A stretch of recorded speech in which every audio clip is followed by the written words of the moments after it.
추석은 음력 8월 15일로 한 해 중에 가장 큰 보름달이 뜨는 날입니다. 그래서 추석에 가장 많이 나누는 인사가 풍성한 추석 되십시오라는 인사입니다. 삶을 가득 채우는 풍성함은 언제든 우리의 마음을 행복하게 하는 것 같습니다. 그래서 오늘은 복음 안에서 누리는 풍성함이라는 제목으로 하나님이 주시는 풍성함에 대해 함께 나누고 감사하는 시간을 가지려고 합니다. 방금 우리가 함께 읽은 말씀은 바울이 에베소 교회의 성도들을 축복하며 기도하는 말씀입니다. 기도의 내용을 보면 풍성함이나 충만함에 대한 표현들이 여러 번 반복해서 나옵니다. 무엇이 바울이 이토록 풍성하게 했을까요?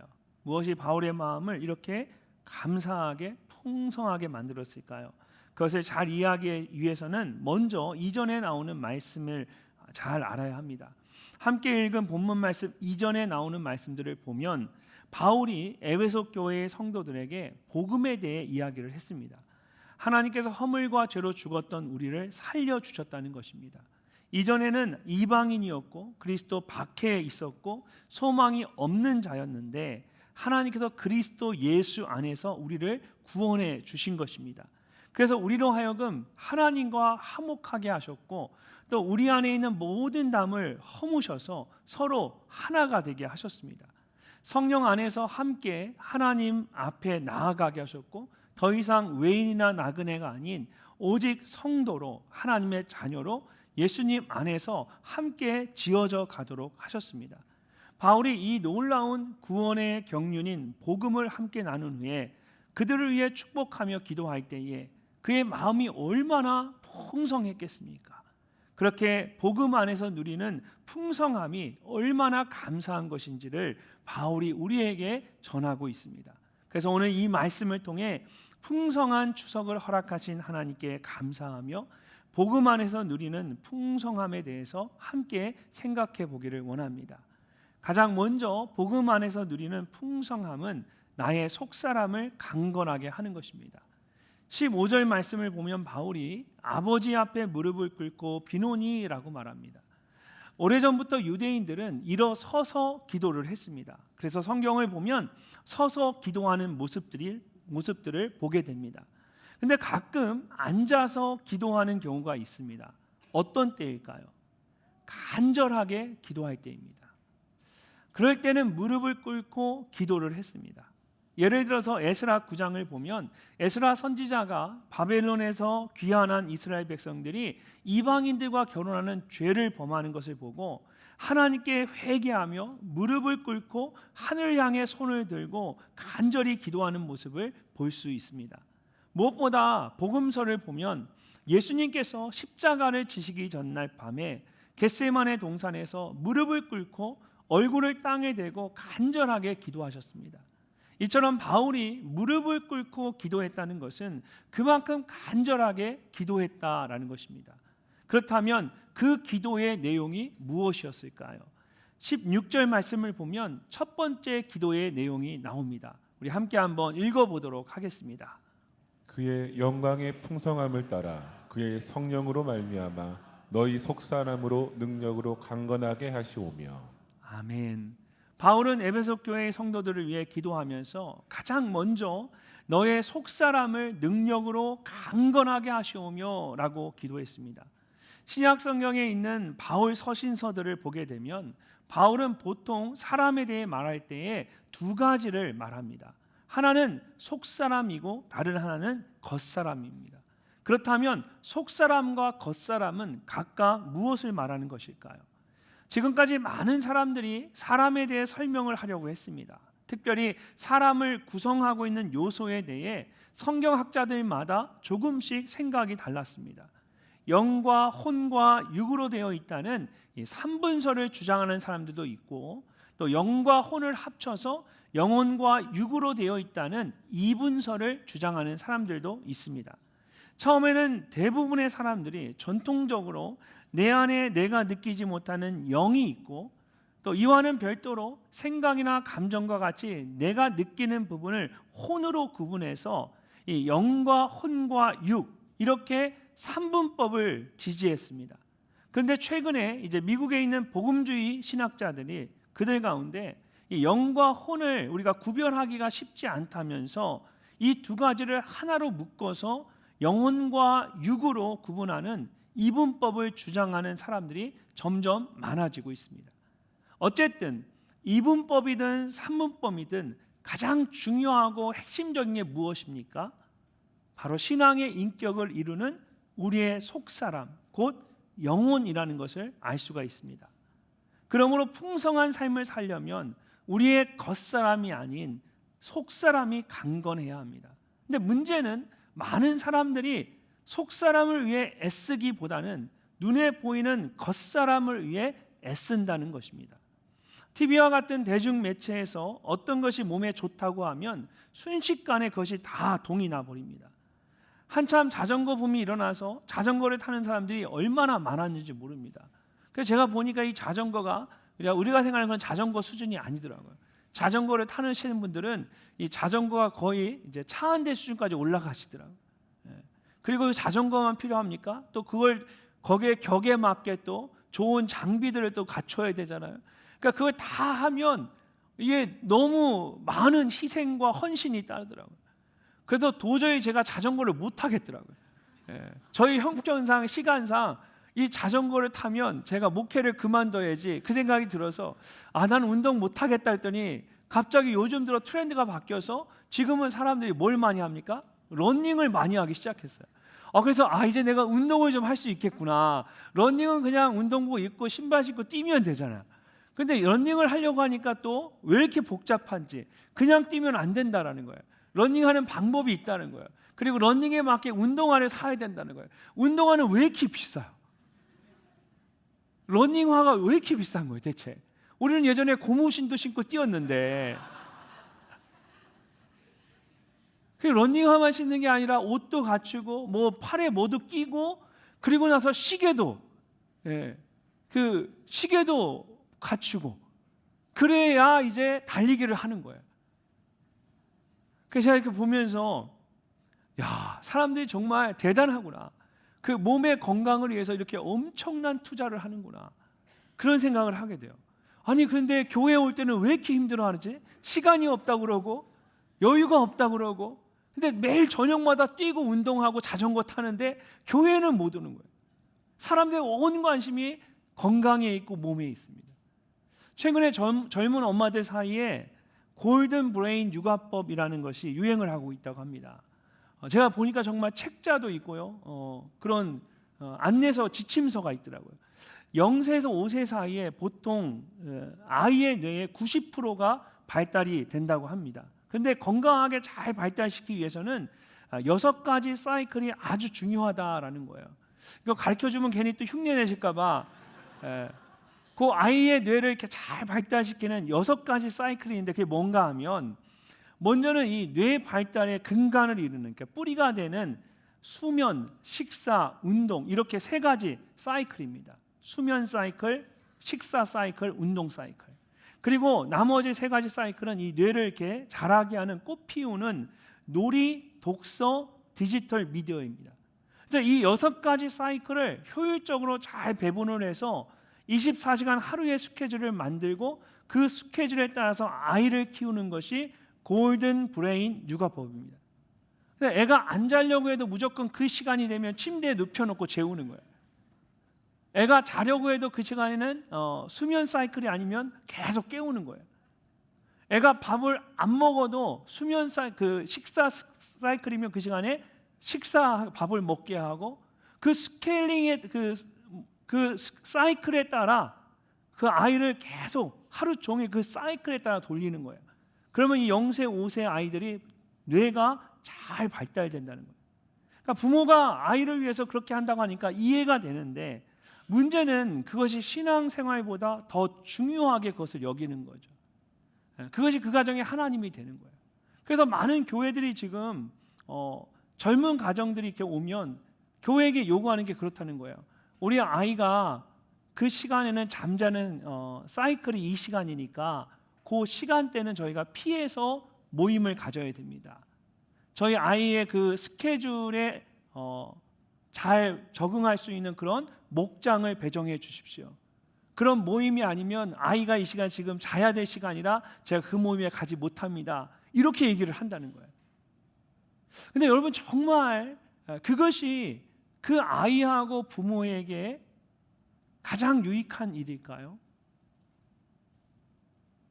우리는 눈에 보이는 겉사람이 중요하다 생각하는데 사실 우리의 겉사람은 우리 안에는 속사람에 의해서 결정될 때가 많습니다. 예를 들어서 마음에 어느 날 큰 충격을 받거나 외로움이나 상실감 같은 것에 의해서 우리의 속사람이 무너지게 되면 그렇게 건강하던 우리의 겉사람도 한순간에 무너지고 맙니다. 그렇기 때문에 우리의 삶에 생명력을 불어넣는 것은 겉사람이 아니라 속사람입니다. 그래서 지혜의 말씀인 잠언을 보게 되면 모든 지킬 만한 것 중에 더욱 내 마음을 지키라.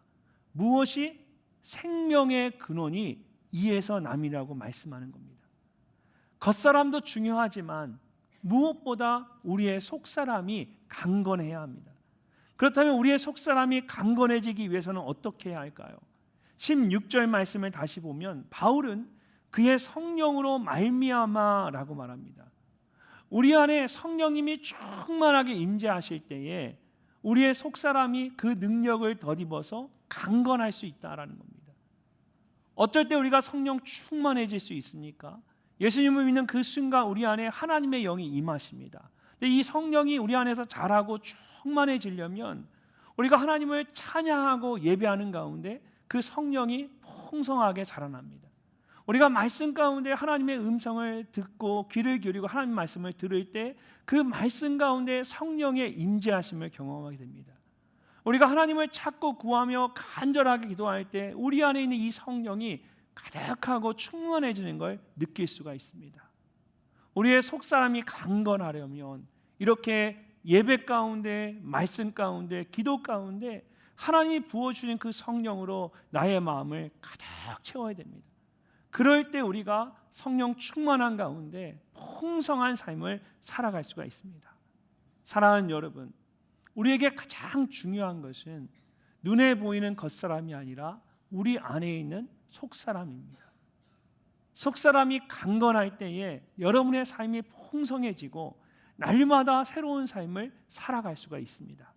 바울이 에베소 교회의 성도들을 위해 간절히 기도했던 것처럼 복음 안에서 여러분의 속사람이 강건해지시기를 축복합니다. 두 번째로 복음 안에서 누리는 풍성함은 예수님을 내 마음의 중심에 모시고 살아가는 것입니다. 복음을 듣고 구원을 받는 그 순간에 우리는 예수님과 영적인 연합을 이루게 됩니다. 근데 그것으로는 만족해서는 안 됩니다. 요한복음 15장에서 예수님이 제자들에게 내 안에 거하라 나도 너희 안에 거하리라고 말씀하신 것처럼 계속해서 예수님과 함께하는 삶을 살아가야 합니다. 예수님과의 관계를 더 친밀하게 가져가야 합니다. 그럴 때 포도나무에 붙어있는 가지가 풍성한 열매를 맺듯이 우리도 많은 열매를 맺으며 풍성한 삶을 살아갈 수가 있습니다. 그래서 오늘 말씀에서도 바울은 이것을 강조하고 있습니다. 17절 말씀을 함께 읽어보도록 하겠습니다. 믿음으로 말미암아 그리스도께서 너희 마음에 계시게 하시옵고 너희가 사랑 가운데서 뿌리가 박히고 터가 굳어져서. 아멘. 말씀을 보면 바울이 에베소 교회의 성도들을 위해 축복하며 기도할 때에 그리스도께서 너의 마음에 계시게 하라고 합니다. 여기서 계시게 하시옵고라는 말은 정착하여 거주하다라는 의미입니다. 즉 나그네나 여행기처럼 잠시 머물다가 떠나가는 것이 아니라 한 장소에 터를 잡고 말뚝을 받고 정착을 하는 것입니다. 그래서 공동번역 성경은 이 말씀을 그리스도로 하여금 여러분의 마음속에 들어가 사실 수 있게 하여 주시기를 빕니다 라고 번역을 했습니다.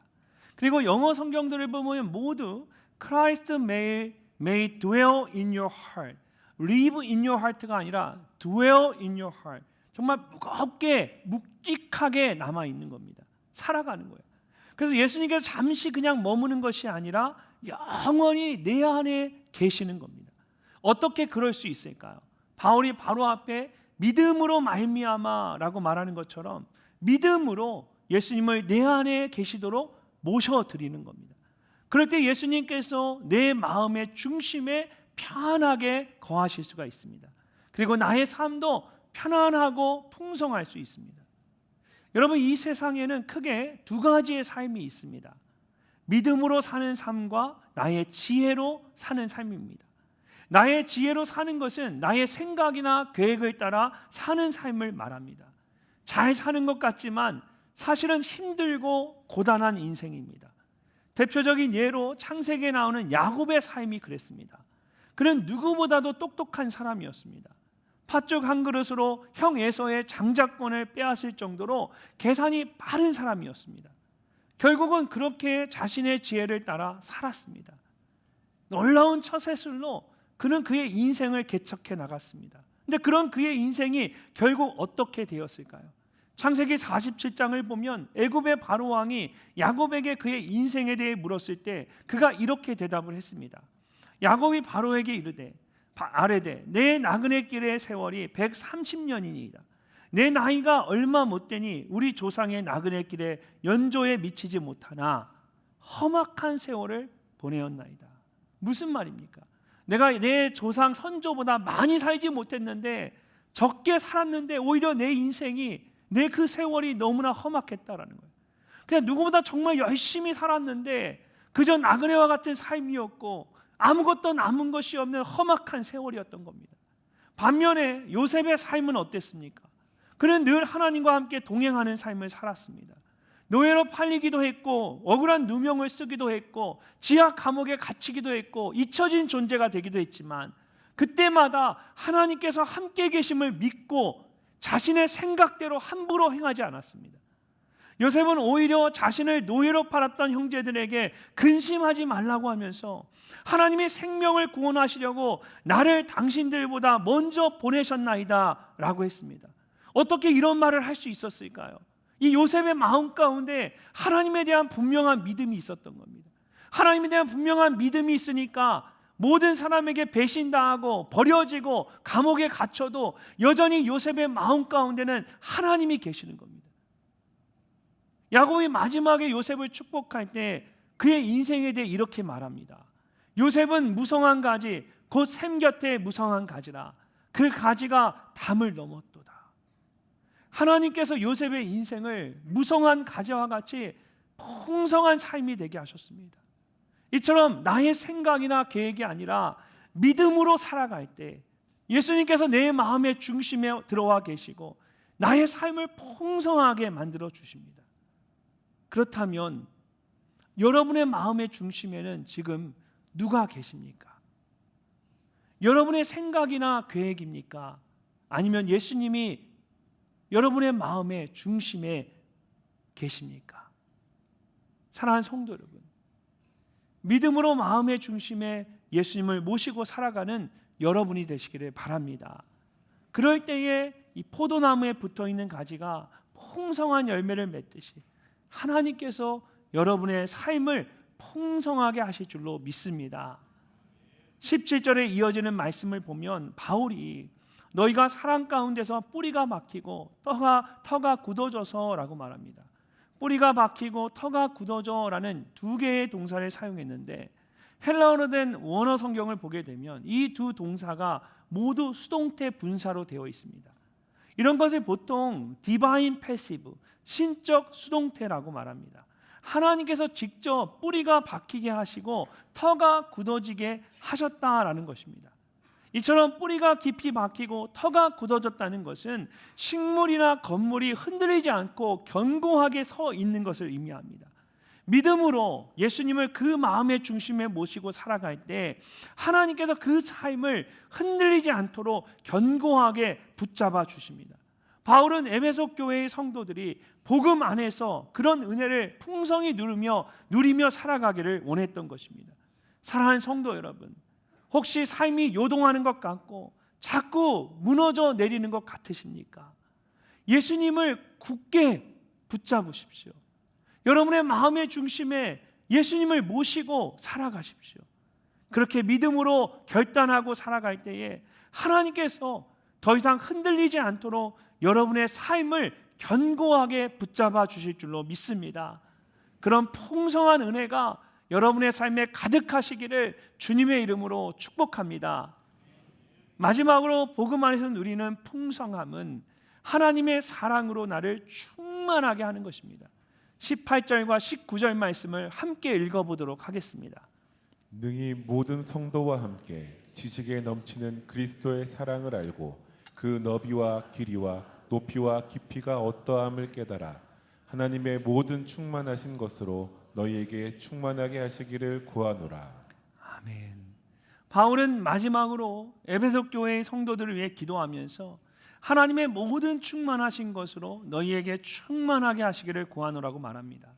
그렇다면 여기서 말하는 하나님의 모든 충만하신 것은 무엇을 말하는 것일까요? 바로 앞에서 그리스도의 사랑을 알고라고 말하고 있는 것처럼 그것은 우리를 위해 십자가에 죽으신 그리스도의 사랑을 말합니다. 좀 더 정확하게 말하면 그리스도를 통해 보여주신 하나님의 사랑을 말하는 것입니다. 그리고 그 사랑은 우리의 지식을 뛰어넘는 놀라운 사랑입니다. 당시의 영지주의자들은 인간의 지식으로 하나님에 대한 모든 것을 알 수 있다라고 주장했습니다. 그러나 바울은 그렇지 않다는 것입니다. 우리를 향한 하나님의 사랑은 우리의 지식을 초월하는 사랑이기 때문입니다. 누군가 한 번은 경험한 사랑이어야 우리가 그것을 알 수 있는데 하나님이 우리에게 보여주신 그 사랑은 우리가 한 번도 경험해보지 못한 우리의 지식을 초월하는 사랑이기 때문에 우리가 하나님의 사랑을 알 수가 없다는 거예요. 그런데 하나님께서 우리로 하여금 그것을 알 수 있도록 예수 그리스도를 통해 그 사랑을 직접 보여주신 것입니다. 그래서 로마서 5장 8절을 보면 바울은 하나님의 사랑에 대해 이렇게 말합니다. 우리가 아직 죄인 되었을 때에 그리스도께서 우리를 위하여 죽으심으로 하나님께서 우리에 대한 자기의 사랑을 확증하셨느니라. 하나님께서는 죄로 인해 영원히 죽을 수밖에 없었던 우리를 위하여 하나밖에 없는 아들 예수 그리스도를 십자가에 내어주셨습니다. 십자가의 죽으심을 통해 우리를 얼마나 사랑하시는지 우리가 감히 측량할 수 없는 그 사랑을 우리에게 확증해 주셨습니다. 바울은 에베소 교회의 성도들이 그 큰 사랑을 깨달아 알기를 원했던 것입니다. 모든 민족과 나라와 백성들을 품는 그 너비를 알 수 없는 넓은 사랑, 한 번 택한 사람은 끝까지 포기하지 않으시는 그 길이를 알 수 없는 끝없는 사랑, 그 높은 하늘의 보좌를 버리시고 이 땅에 오신 그 높이를 알 수 없는 고귀한 사랑, 우리의 머리로는 측량할 수 없고 우리의 가슴으로는 다 느낄 수 없는 그 깊이를 알 수 없는 깊은 사랑. 바울은 에베소 교회 성도들이 예수 그리스도의 십자가 안에서 그 넓이와 길이와 높이와 깊이가 어떠한지를 감히 측량할 수 없는 하나님의 그 사랑을 깨달아 알기를 원했던 것입니다. 그래서 하나님의 사랑이 그들의 마음 가운데 충만하기를 원했습니다. 얼마나 가슴 벅찬 일입니까? 여기서 바울이 말하는 이 충만함은 부족함이 없이 꽉 찬 상태를 말합니다. 우리의 마음이 하나님의 사랑으로 가득 채워지는 겁니다. 그러면 우리의 삶이 어떻게 될까요? 어떤 상황에서도 잔잔한 호수와 같이 우리의 마음이 평안할 수가 있습니다. 예를 들어서 여러분 이 물통을 보시면 물이 반밖에 차 있지 않습니다. 하얘서 잘 안 보이시죠? 제가 이 물을 반을 마셨습니다. 반밖에 없는데 물통에 물이 반밖에 차 있지 않고 부족하면 물통을 흔들면 소리가 납니다. 그렇죠?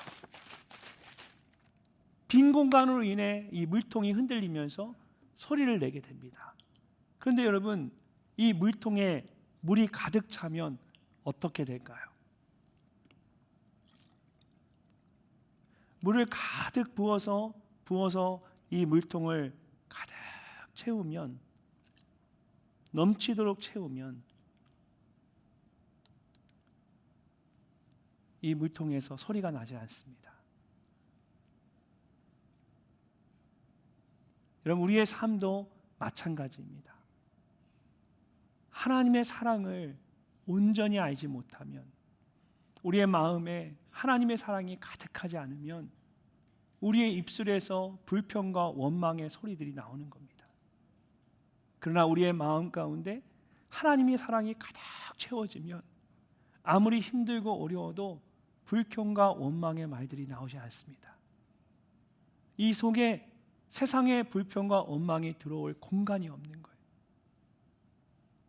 이것이 바울이 우리에게 전하고 싶은 복음 안에서의 풍성함입니다. 아주 오래전에 미국 켄터키주의 한 시골 통나무 집에서 태어나 교사의 꿈을 키운 사람이 있었습니다. 그는 가정 환경이 너무 열악해서 제대로 학교 수업을 받을 수 없었습니다. 하지만 포기하지 않고 독학으로 열심히 공부해서 마침내 교사가 되었습니다. 근데 어려서부터 허약한 체질을 지녔던 그는 건강상의 문제로 결국 그 교사직을 그만두게 되었습니다. 하지만 27살이 되던 해에 부흥회에 참석을 해서 큰 은혜를 받고 새롭게 복음을 전하는 목사의 꿈을 꾸게 되었습니다. 드디어 10년간 공부를 해서 신학을 공부하고 36살에 그는 감리교 목회자가 되었습니다. 그런데 건강 문제가 다시 그의 발목을 붙잡았습니다. 목회자가 되고 1년 만에 목회를 포기할 수밖에 없었습니다. 그리고 생계를 위해서 어쩔 수 없이 정기적으로 일하지 않아도 되는 보험 설계사라는 직업을 갖게 되었습니다. 교사를 하다가 그만두고 또 목사를 하다가 또 그만두고 매번 마음껏 해보지도 못하고 건강상의 문제로 인해 포기해야만 하는 상황이 그를 낙심하게 만들었습니다. 근데 그 중에서도 가장 힘들었던 것은 그를 바라보는 가족과 이웃의 따가운 시선이었습니다. 그러던 어느 날 조용히 집에서 성경 말씀을 묵상하다가 그 말씀 가운데 큰 은혜를 받게 되었습니다. 여호와의 인자와 긍휼이 무궁하심으로 우리가 진멸되지 아니함이니이다. 이것들이 아침마다 새로우니 주의 성실하심이 크시도소이다. 비록 건강이 여의치 못해 교사도 그만두고 목회도 그만두었지만 보험 설계사로 건강을 유지하며 가족과 함께 살고 있는 것이 하나님의 은혜임을 깨닫게 되었습니다. 강단에서 말씀을 전하는 것은 아니지만 매일의 삶 속에서 만나는 새로운 사람마다 복음을 전하며 하루하루를 살아가고 있는 것이 하나님의 놀라운 사랑임을 깨닫게 되었습니다. 하나님의 사랑이 그의 마음을 가득 채운 겁니다.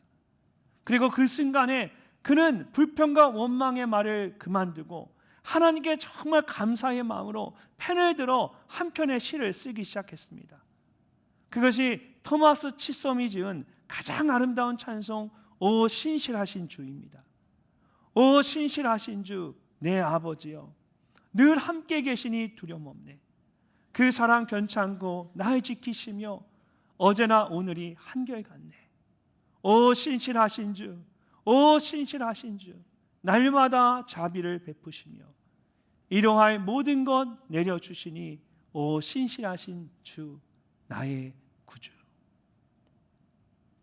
사랑하는 여러분, 이 찬송의 고백처럼 하나님은 신실하신 분이십니다. 그 하나님께서 언제나 변함없이 여러분을 사랑하십니다. 얼마나 귀한 은혜입니까? 사람들은 대부분 눈에 보이는 외부의 환경이 문제라고 생각합니다. 그러나 정말 중요한 것은 나의 마음입니다. 나의 마음이 하나님의 사랑으로 가득 채워지면 어떤 어려운 환경 속에서도 세상이 나를 흔들고 요동케 할지라도 그 힘든 가운데서도 마음의 평안을 찾을 수가 있습니다. 굳건하게 설 수가 있습니다. 복음서를 보면 한밤중에 제자들이 배를 타고 갈릴리 바다를 건너고 있을 때 예수님께서 풍랑이는 무리를 걸어서 그들에게 오셨습니다. 그런데 풍랑 속에서 두려움에 떨고 있던 제자들은 무리를 걸어오는 예수님을 보고는 귀신인 줄 알고 너무 무서워서 소리를 질렀습니다. 그런데 예수님께서 그들에게 안심하라, 난이 두려워하지 말라 말씀하십니다. 그리고 그들이 있는 배에 올라타셨습니다. 그러자 그 순간 바람이 멈추고 풍랑이 잠잠해졌습니다. 마태복음 14장을 보면 이렇게 기록되어 있습니다. 배와 함께 오름에 바람이 그치는지라. 배에 함께 오름에 예수님이 그 배에 올라타는 그 순간에 바람이 다 그친 겁니다. 이처럼 하나님께서 내 안에 계시면 바람이 멈추고 파도가 잠잠해집니다. 내 안에 계시는 그 하나님으로 인해 두려움이 사라지고 평안함을 누리는 것입니다. 내 안에 그렇게 하나님이 충만하면 그때부터는 불어오는 바람과 몰아치는 파도가 더 이상 내게 중요치가 않습니다. 하나님이 내 안에 가득하시고 나와 함께 계시면 아무것도 두렵지가 않습니다. 이것이 복음 안에서 누리는 풍성함입니다. 사랑하는 여러분, 하나님의 사랑으로 여러분의 마음을 가득 채우십시오. 나를 위해 십자가에 죽으신 그 예수님을 통해 하나님의 사랑이 얼마나 크고 귀한 것인지, 그 너비와 길이와 높이와 길이를 깨닫고 알아서 그 사랑이 여러분 안에 충만하게 하십시오. 그럴 때에 더 이상 세상에 의해 흔들리지 않고 내 안에 가득한 그 하나님의 사랑으로 인해 평안할 수가 있습니다. 복음 안에서 누리는 그런 평안함이 여러분 안에 가득하시기를 주님의 이름으로 축복합니다. 한 해의 가장 풍성한 때인 추석 명절을 맞이하면서 여러분은 무엇으로 인해 풍성하기를 원하십니까? 사실 바울은 아무것도 가진 것이 없는 그런 사람이었습니다. 오히려 고난 가운데 힘든 삶을 살고 있었습니다. 그런데 그런 것과 상관없이 복음 안에서 그는 풍성한 삶을 살았던 것입니다. 그래서 에베소 교회 성도들을 위해 기도하면서 그들에게도 그런 풍성함이 있기를 간구한 것입니다. 이번 추석 명절에 여러분은 무엇으로 인해 하나님께 감사하시겠습니까? 이번 추석 명절이 무엇으로 풍성한 시간이 되기를 원하십니까? 오늘 아침에 말씀을 나누고 목양실에 있는데 한 자매 성도님이 기도를 받기 위해서 찾아오셨습니다. 얼마 전에 갑작스럽게 남편이 먼저 세상을 떠났습니다. 건강했던 남편이 저녁에 잠자리에 들었는데 새벽에 눈을 뜨지 못하고 누운 상태로 하나님의 부르심을 받았습니다. 얼마나 기가 막힌 일입니까? 그리고 처음으로 이제 남편이 없는 추석 명절을 보내게 된 겁니다. 하루하루를 간신히 살아내는 그분이 계속 예배의 자리를 포기하지 않고 믿음의 선한 경주를 달릴 수 있는 이유가 무엇일까요? 그 자매님이 저에게 그런 말씀을 하세요. 하나밖에 없는 아들이 이 명절 기간에 엄마를 위해서 애쓰는 걸 보면서 고마우면서도 너무 미안하다는 거예요. 본인이 맏딸인데 근데 남동생이 그전엔 전화를 자주 안 하던 남동생이 그 일 이후로 매주 한 번씩 전화를 해서 누나 잘 있지? 잘 지내지? 라고 물어주는 것이 고마우면서도 미안하다는 거예요. 저는 그 말이 무슨 의미인지 잘 압니다. 저도 사랑하는 형들을 먼저 보내고 한국에 돌아왔습니다. 큰형이 떠나면서 제가 한국에 오게 되어서 제 마음 가운데 늘 명절이 되면 형제들이 생각이 나고 먼저 떠난 형님으로 인해 마음이 무겁습니다. 조카들을 볼 때마다 괜히 제 마음이 힘듭니다. 근데 그럼에도 불구하고 우리가 믿음의 선한 경주를 끝까지 달려나가고 그 어려운 상황 속에서도 세상이 알 수 없는 풍요함을 누리며 충만한 은혜 가운데 사는 이유가 뭡니까? 제가 그 집사님의 이야기를 들으면서 제 마음 가운데 오늘 말씀이 다시 확신으로 다가왔습니다. 그렇지요, 주님. 우리는 세상의 그 어떤 것으로 인해 풍성함을 누리는 사람이 아니라 오직 복음 안에서 예수님으로 인하여 풍성함을 누리는 사람입니다. 우리는 세상의 그 어떤 것으로 인해 믿음의 선한 경주를 다니는 사람이 아니라 오직 예수님으로 인하여 부르심의 표대를 향하여 끝까지 달려가는 사람입니다. 이것이 바로 바울이 우리에게 말하고자 하는 복음 안에서의 풍성함입니다. 이번 추석에 여러분 가운데 이런 풍성함이 있으시기를 바랍니다. 바울처럼 만나는 사람들마다 예수님으로 인해 누리는 그 풍성함이 무엇인지를 기쁨으로 나누고 축복하실 수 있기를 바랍니다. 그렇게 풍성한 추석 명절을 보내는 여러분 모두가 되시기를 주님의 이름으로 축복합니다.